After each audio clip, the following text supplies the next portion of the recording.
de signer notre partenariat avec cette association en présence de notre gouverneur Nejwa Azzouz.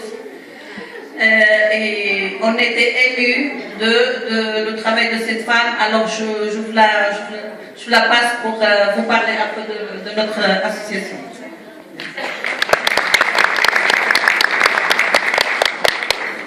Excusez-moi, c'est la première fois que je parle de autant de gens. Donc j'ai pris des notes parce que je suis un peu malade. Je vais essayer de faire court. Vous m'entendez bien? Oui. Alors voilà, je souhaiterais tout d'abord vous remercier d'avoir répondu présente à l'invitation de Malika, que j'ai contactée il y a quelques mois et qui a tout de suite voulu me rencontrer. Et je la remercie beaucoup. Avec ses amies rotariennes, elle est venue nous visiter et elle a pu s'apercevoir du travail que nous avions fait. Et très rapidement, les rotariennes ont adhéré à notre travail. Donc, je voudrais vous expliquer un petit peu ce que c'est, les petits barons. Donc, pour ma part, je suis française. Excusez-moi, je ne peux pas m'exprimer en arabe, je ne maîtrise pas. Merci. Alors, j'ai eu l'occasion d'arriver au Maroc en 2011 et en 2012, j'ai intégré un petit village, le village de Jbila, qui est un village de gens qui, pour la plupart des femmes, ce sont des femmes au foyer. Et donc, elles maîtrisent très peu l'arabe classique et ne maîtrisent pas le français. D'où la difficulté des enfants pour pouvoir suivre une scolarité facilement. Donc très rapidement, j'ai pris des notes, mais je ne les dis pas, je suis désolée. Très rapidement, j'ai eu 2 enfants qui sont venus à la maison pour apprendre. Et 2 jours après, j'en avais une 3e à la porte, puis 5, puis 10. Et au bout de 60 enfants, je me suis dit, c'est plus possible, je vais louer un local. Donc j'ai loué un local. Et nous sommes arrivés à ce jour, donc depuis 2013, nous sommes arrivés à plus de 250 enfants qui sont venus apprendre chez nous.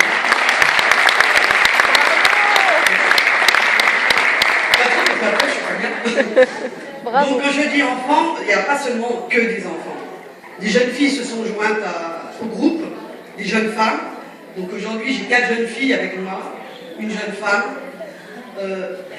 Certaines ont un emploi, d'autres non.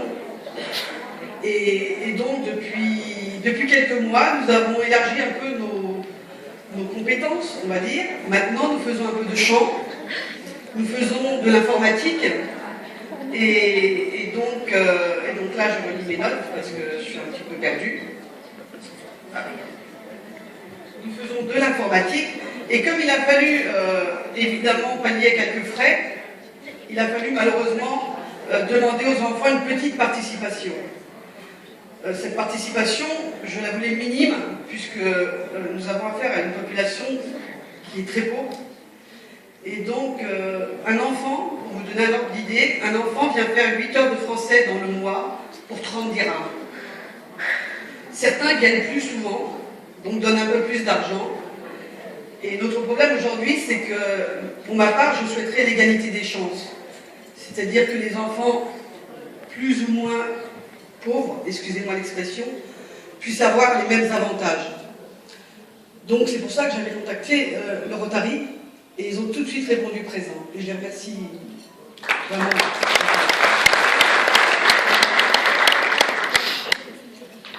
Alors les enfants ont plusieurs difficultés. Aujourd'hui, à ce jour, nous avons 80 enfants qui viennent à plusieurs reprises, soit une fois, soit 2 fois, jusqu'à 10 fois. Certains ont, la plus jeune a 5 ans. La plus âgée des personnes qui viennent chez nous, c'est la maman de Zakia, qui a 50 ans à peine, et qui ne maîtrisait pas du tout l'écriture, et qui maintenant sait écrire l'alphabet, et elle s'épanouit chez nous. Donc, ces enfants ont diverses difficultés financières, parce que malgré ces 30 dirhams, quand il y a une famille de 4-5 enfants, c'est très difficile. Donc voilà pourquoi nous sommes ici. J'espère que notre action vous donne envie d'y participer. On donne un peu, on reçoit beaucoup, vraiment. Donc voilà, je vous remercie.